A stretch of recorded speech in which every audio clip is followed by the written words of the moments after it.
Welcome to Salsido Paranormal. I'm your host, James Salcido, and tonight I'm continuing my review of The Book of the Damned by Charles Fort. As always, you can find all episodes of the show, along with links to social media, ways to listen, and ways to support the show at the website, and that is salsidoparanormal.com, and that's SALSIDO paranormal.com. And there are many ways to support the show. You can always share it with others and rate and review it on your favorite podcast platform. You can also sign up for the Patreon page and get extra content there, extra shows, for as little as $1 a month. Or you can also check out the merchandise store and find shirts and all kinds of other things there. Eventually, more to come in the future with designs made by friends of the show as well. Also, I forgot to mention this last episode. Um, and support is never expected, but always appreciated, as there are expenses in making these shows. Also, please check out the links in every episode description to friends of the show. That would be Jen, the Arcane Observer, who has her own channel and is also the co-host of the show on the weekends, on Saturdays. And also Michael Strange of Troubled Minds Radio and the Troubled Minds Radio Network, KUAP Digital Broadcasting. And there you can hear all kinds of amazing shows 24/7, along with my own, and online on a streaming platform, basically. And you just set it up and go, and you're all set for as long as you want to listen. Um, so we are in the middle of a section here in this book that I'm reviewing on coins and the discovery of coins and antiques and determining whether they're fake or not. Also, a few things I always like to talk about or like to say before we start these shows is, first of all, we may not agree with the ideas that Fort puts forward in his books. You and or I may not always agree with him, so just to keep that in mind. Also, there may be things that he talks about in his books that were unknown or mysterious or anomalous when he wrote the books about 100 years ago now, but are now sort of thought to be figured out and normal and not anomalous anymore. So, and then of course the last thing is I will make mistakes in reading this book and all other books because there are things that are hard to pronounce, and that includes names of places and people, and it's especially hard when not all those names and words are in English. So just to let you know, I will make mistakes as I'm reading this. So let me see here. Let me get back to the document here, and we'll go from there. Thank you all for being here and listening in. And yeah, let me get back to where I was at in the book here. So we will get through this book again eventually. I don't think there's 3 more books, so we have a ways to go with the whole series. But I should check online and find out how many chapters this book is. Then again, I don't even remember now which chapter we're on, so I guess that wouldn't matter too much anyway. Anyway, continuing on, Fort says, or with due disregard, you can find signs of your great-grandmother, or of the Crusades, or of the Mayans upon anything that ever came from Chillicothe, or from a 5 and 10 cent store. Anything that looks like a cat and a goldfish looks like Leo and Pisces, but by due suppressions and distortions, there's nothing that can't be made to look like a cat and a goldfish. I fear me we're turning a little irritable here. To be damned by slumbering giants and interesting little harlots and clowns who rank high in their professions, Our profession is at least supportable to our vanity, but we find that the anthropologists are of the slums of the divine, Fort's words, not mine, or of an archaic kindergarten of intellectuality. I don't like that word. That is difficult. And it is very unflattering to find a mess of moldly infants sitting in judgment upon us. Professor Leslie then finds, as arbitrarily as one might find that some joker put the Brooklyn Bridge where it is, that, in quotation marks, the piece was placed there as a practical joke, though not by its present owner, and is a modern fabrication, perhaps of the 16th century, possibly Hispano-American or French-American origin, in quotations.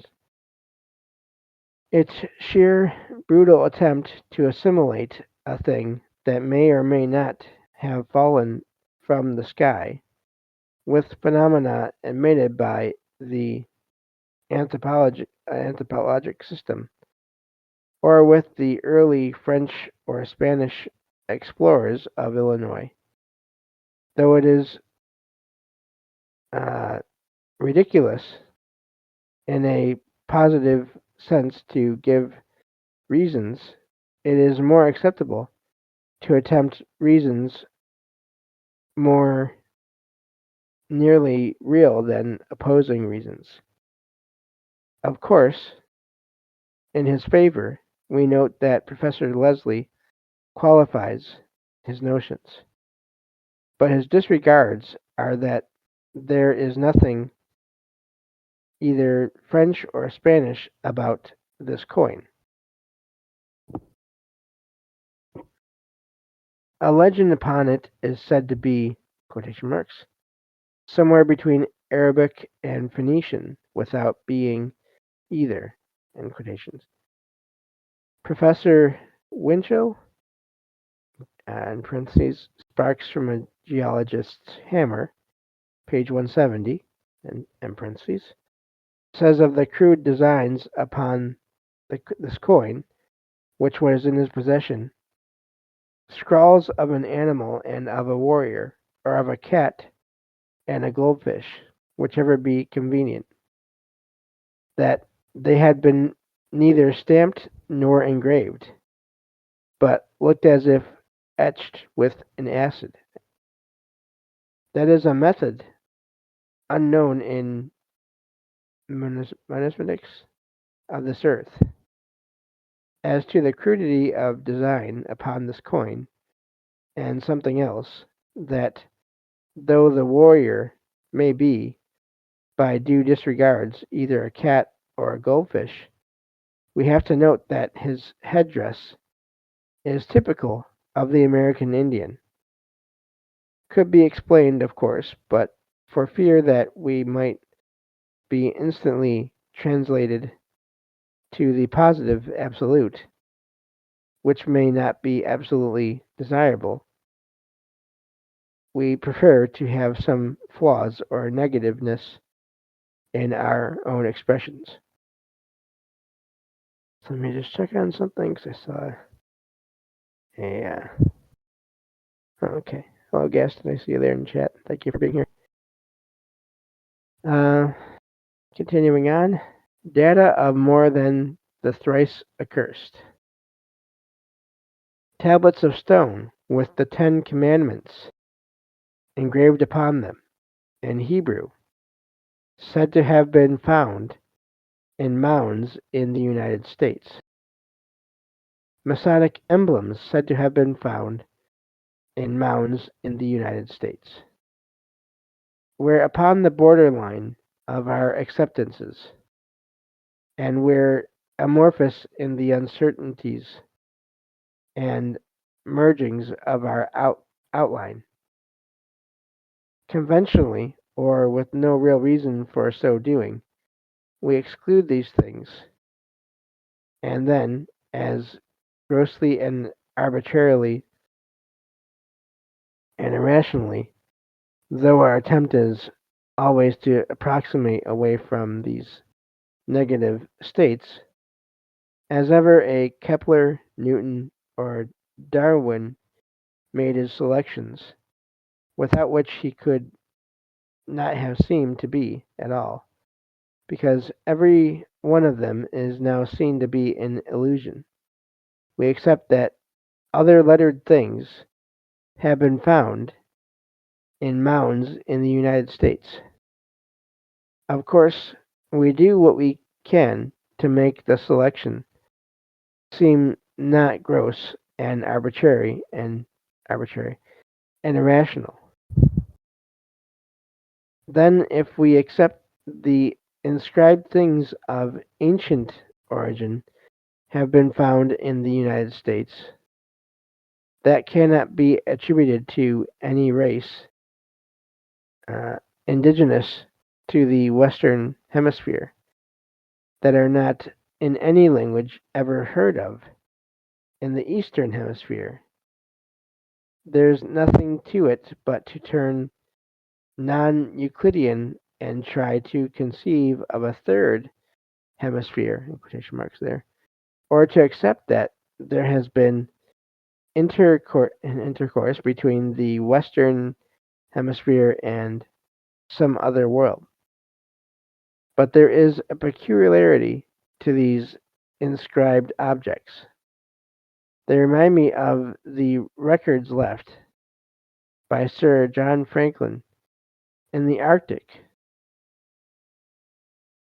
but also of attempts made by relief expeditions to communicate with the Franklin expedition.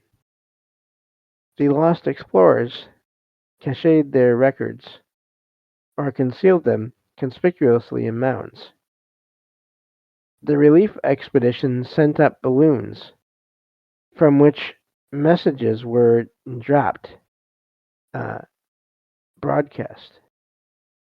Our data are of things that have been cached, not sure, and of things that seem to have been dropped, or a lost expedition from somewhere. Uh, Explorers from somewhere, and their inability to return. Then, a long, sentimental, persistent attempt in the spirit of our own Arctic relief expeditions, at least to establish communication. What if it may have succeeded? We think of India, the millions of natives who are ruled by a small band of esoterics, only because they receive support and direction from somewhere else, or from England. In 1838, Mr. A. B. Tomlinson, owner of the great mound at Grave Creek, West Virginia, excavated the mound. He said that in the presence of witnesses he had found a small, flat, oval stone or disk, upon which were engraved alphabetic characters. Colonel Whittlesey, an expert in these matters, says that the stone is now, in quotation marks, universally regarded by archaeologists as a fraud, in quotation marks. That, in his opinion, Mr. Tomlinson had been imposed upon. Avebury, Avebury, comma there, Prehistoric Times, page 271, in quotation marks. I mention it because it has been the subject of much discussion, but it is now generally admitted to be a fraud.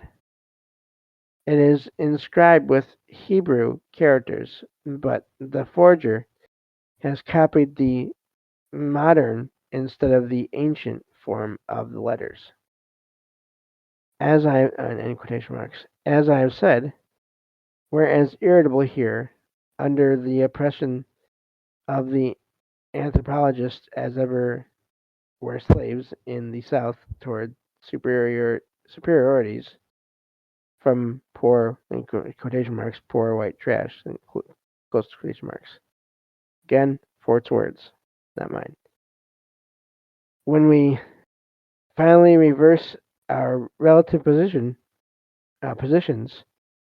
we shall give lowest place to the anthropologists. Dr. Gray does at least look at a fish before he conceives of a miraculous origin for it.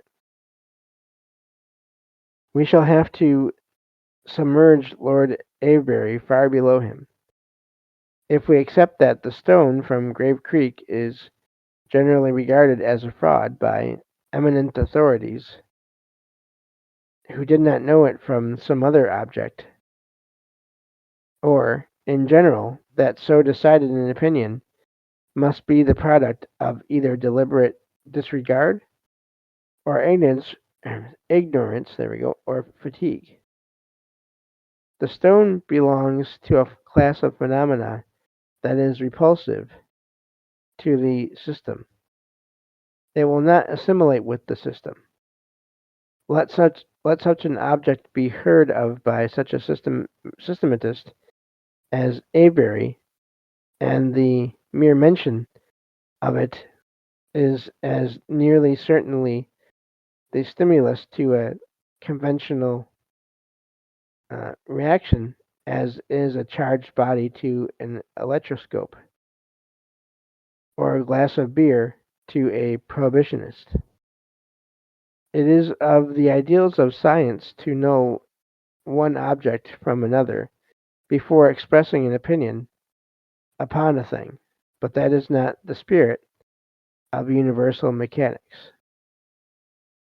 A thing, it is attractive or repulsive. Its conventional reaction follows. Because it is not the stone from Grave Creek that is in Hebrew characters, either ancient or modern. It is a stone from Newark, Ohio, of which the story is told that a forger made this mistake of using modern instead of ancient Hebrew characters. We shall see that the inscription upon the Grave Creek stone is not in Hebrew. Or all things are presumed to be innocent, but are supposed to be guilty, unless they assimilate. Colonel Whittlesley, in parentheses, Western Reserve Historical Tracts, number 33, close parentheses, says that the Grave Creek stone was considered a fraud by Wilson, Squires, and Davis. Then he comes to the Congress of Archaeologists at Nancy, France, 1875.